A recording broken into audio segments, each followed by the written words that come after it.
Hello, this is Geraths again. In this video we will tackle a very thin muscular set of legs, and then later on in the video focus on a quick sketching a more full figured set of legs. But make sure you watch this part of the video first so you get the process that gets us to the second example. So as you may notice, I've sped up the video to get through the structural stuff, the sort of underlying framework that we're going to build for our model drawing here.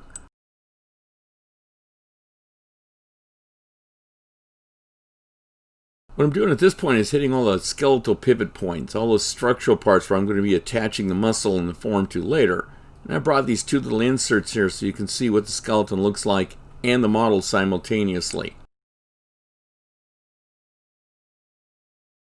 You may notice that I'm sort of accenting, putting a little bit more deeper line quality into the skeletal parts because that's where the form's going to attach later on. As I bounce around the drawing, I'm making little notations about where the form's going to attach later. Again, it's the proportion, length, and width ratios that I'm worried about at this particular moment, not the muscles. It's not really obvious at this point too, but what I'm doing is I'm using the skeletal form, like the femur on the upper leg and the tibia on the lower leg, to help drive my light logic. So when I finally get into shading, that's going to be a lot of where the breaks between the lights and the darks, where the coarse shadows are. So we're about to move on to the feet. I'm going to drop in some Byrne-Hogarth diagrams into the drawing, just so you can see, even though they're very stylized, they really do work in relationship to covering the ground plane and understanding the top from side planes of the forms. Ultimately, you're going to have to use a lot of different resources and different artists' ways of working to make this work for your own. At this point, we're going to start to hit in more at the kneecap, so you can see that structural part of this, which is really important because that bone really comes to the surface. And so what I did is I put a diagram to the left where you actually see the form, the muscle forms underneath that, and the yellow tendons that in a real sense hold the entire kneecaps together, almost the entire length of the legs together. I also stylize it and simplify it just so I'll be able to better understand how to put the complexities of the muscles and the tendons over the top of it, and the overlaps. So the ellipses on the top of the tibias as opposed to the boxiness on the ends of the femurs.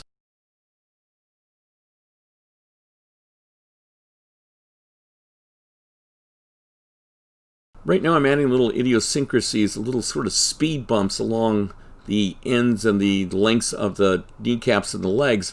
Again, I don't want you to actually stop there, the viewer's eye to stop there. I want just to be a little notation of where the upper leg may stop and the lower leg may start. The tendons are that sort of crossover, that bridge, that belt between the two. Fitness areas are really important as well because the muscle and the fat doesn't really grow over the top of it, so you'll be able to see the bone and the tendon sort of work together with more of a pronounced line.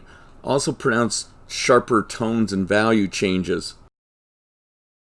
Now right at the end of this building process, I put these little dots there. That's going to be where the muscle and the tendon fits into it, where actually the form is going to start on the upper part and the lower portion of the kneecaps.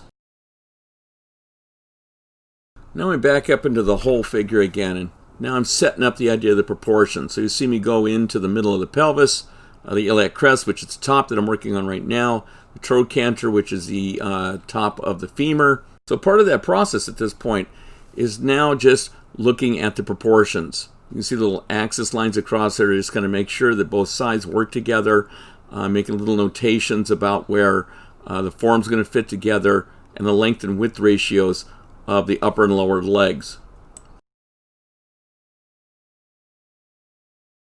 Perhaps sometimes this is not looked upon as a glamorous part of doing the figure drawing, but it's really important because you're setting up the idea of what's going to come after it, how that form's going to fit on there, and gesturally how it's all going to work together. Now with the undercarriage all set up, what I'm doing is I'm angle sighting the legs. I'm going from basically the middle of the pelvis down to the edge of the kneecaps, and then blocking out the calf muscles, the lower extremities of the leg.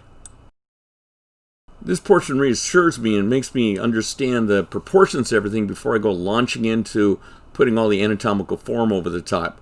You notice most of my lines are very straight and angular. I'm not really concerned with trying to get the curving flesh and form at this point. What I'm doing is I'm using this as a guide rather than an outline. I'll be adding and subtracting from the form as I go. The muscles are going to push that outside contour line around, and then what I'm going to do is, of course, I'm going to add curves and curve things in and make it a lot more organic and gestural. So I'm using the ellipses to sort of gauge my perspective, whether I'm looking up into the leg, down into the leg. This is pretty straight up and down, so they're not going to have a bunch of really deep ellipses, but all the same, it helps me figure out where my overlaps are going to be, sort of the more spatial dynamics of the pose.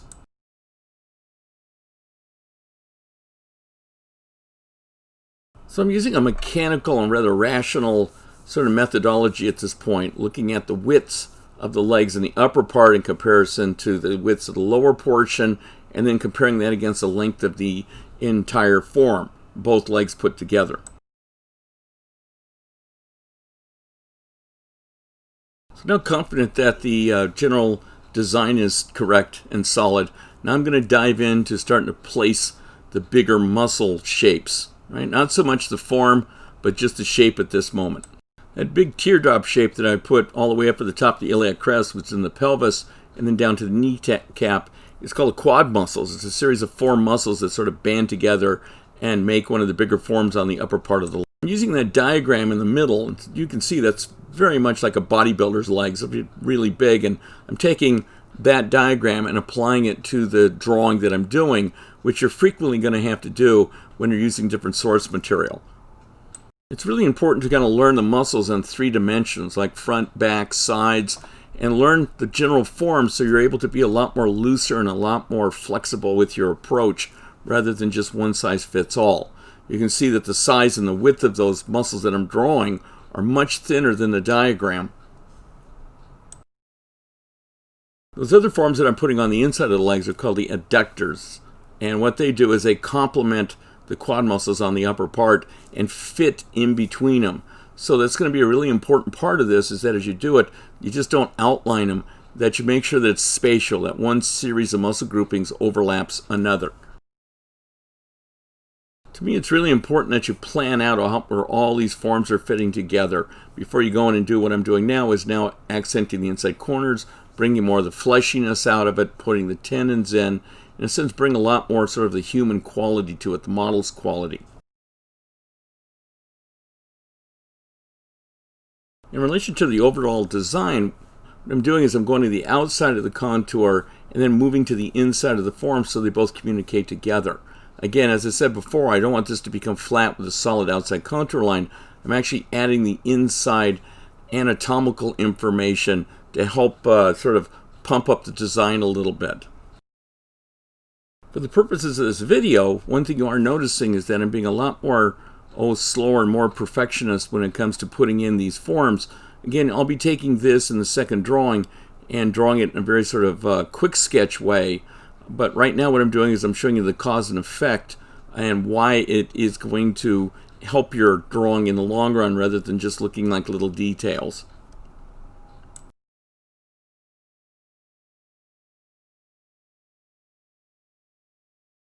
You also may notice that I don't stay on one area very long.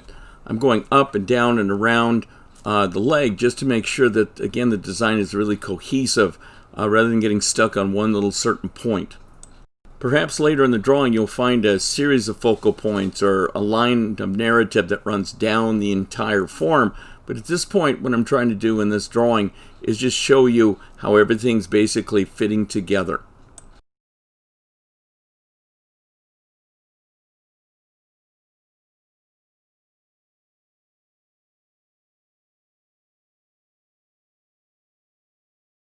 So I got rid of the muscle diagram. Now we can go right back to the original model's photograph, and you can see the way I can block in the other leg.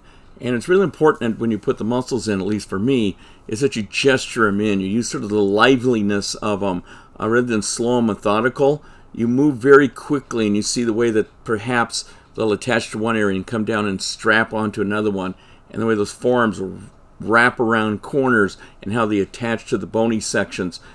Building your lineups like really super important in the fact that you're looking at all of the variety of different lines you can have, whether like right now I'm going over the bone so it's a little bit more angular, or going over more soft tissue like the inside of the calf muscle or on the upper part of the quad muscle.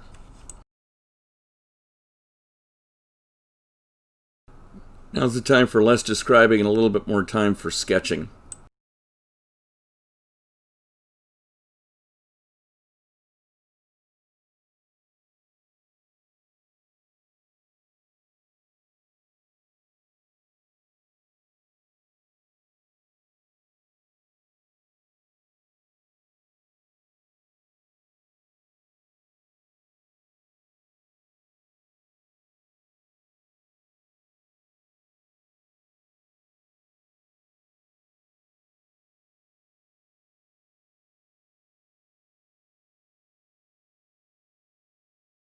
Back for demonstrational purposes, now I'm back into that kneecap, sort of showing you where the tendons fit in and how it rotates and sort of lifts up to the pelvis through the femur to the left-hand side of the curve there.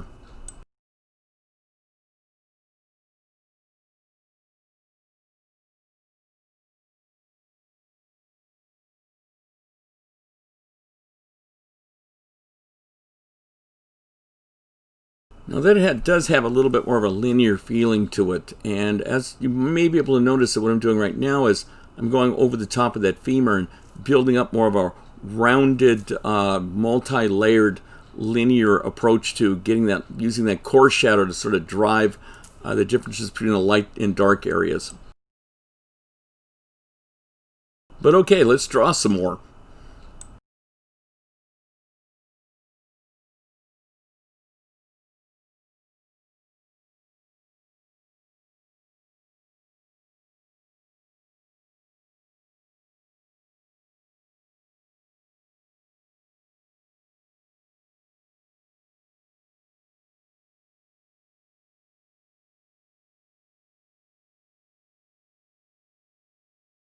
Perhaps one thing you would catch at this point is the fact that I'm using lots of little staccato lines, short lines, stabby lines along these big, long, curving lines to show more of a variation and difference in the forms that you're looking at.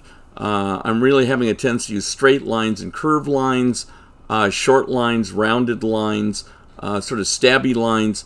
Again, showing where the bone comes to the surface with a little bit more sharp contrasts. Where the muscle part is that you can see I'm sort of fanning the line out a little bit more. To me, the more variety you use in your line, the more dynamic your drawing's going to be. The more you're going to capture your viewer and make your viewer look a little bit longer at your design just because they want to see what's on the inside of it and how it's put together, rather than just having it as one same blah line. So what may look at like little adjustments at this point is what I'm doing is I'm sort of playing up the overlaps. I'm looking to make sure that one form fits into another one. Say maybe one form is subjugated to another one. There's dominant areas and there's quiet areas. There's areas where the anatomy is like super important. There's other areas where you kind of let it go a little bit just to kind of tell your story just a little bit more sophisticatedly.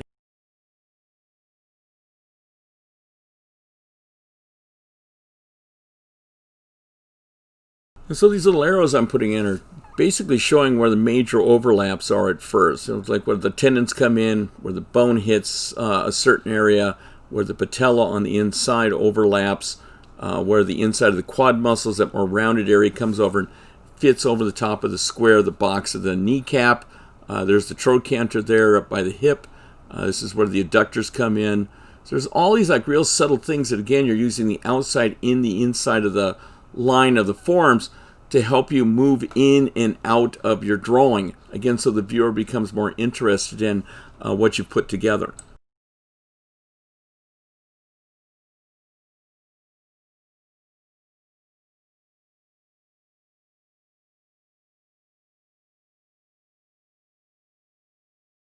So now as I go into the drawing, I'm going to show you sort of the basic speeds of the drawing. Like you can see, like as the pencil moves on the outside contour line, sometimes it's short and staccato lines, and other lines it's like straighter. Again, you can see those little curves I'm putting in there. And again, that's the idea, is that the eye sort of stops and starts along these little or long curves, and again makes the journey a little bit more interesting rather than just a bad comic book coloring book outside contour line.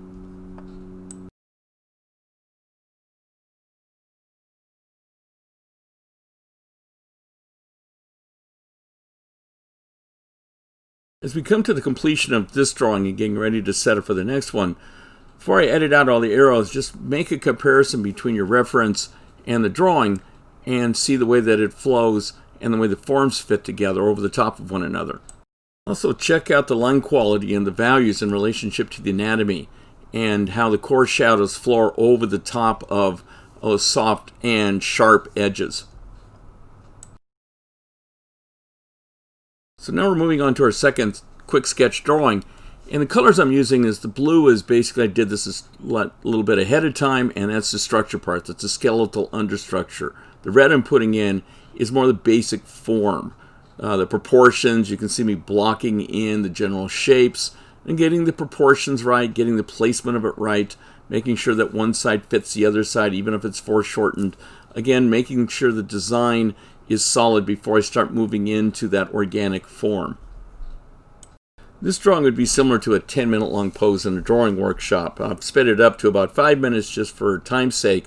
But then you can see now I'm working in with a black pencil, which would be the anatomy, which would be the flesh, which would be the forms, the overlapping, combining of the kneecaps and the quad muscles. But what most important is to find the gesture of it, to move quickly through this and find these overlapping forms and use the anatomy. So what you're doing is, with this more full-figured woman, is that you're doing a lot more combination of these anatomical forms, the adductors, the quad muscles, moving down into the knee, and making sure that you're not just making a bunch of rounded lines, but you're streamlining things. You're showing where you can see where the curves are. The curves I'm accenting with core shadows, where the forms are fitting into the kneecaps, coming down into the tendons that are there, then down into the front of the tibia, taking the pencil sideways, reinforcing that, and going into the core shadows of the calf muscles. It's basically very quick decision making, and the more you study this ahead of time and the more you practice, the more fluid you'll be when you're actually doing it in a workshop or from a live model. You'll also know what these anatomical forms do in real life, so then as you go into your drawing, you'll know where to exaggerate it or where to kind of decompress it a little bit more or deactivate it, sort of even sometimes underdraw it a lot, just so as a graphic expression it'll make more sense. It'll help your overall artwork and design work in tandem together.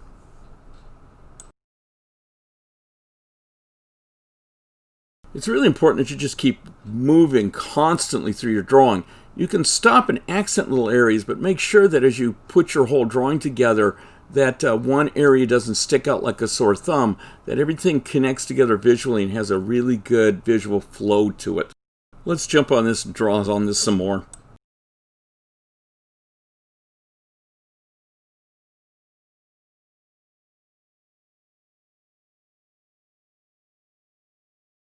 When this last little bit before the finish, you'll see that I bump up the core shadows a little bit and kind of round it out, make it a little bit more pliable and a little bit closer to the model's form.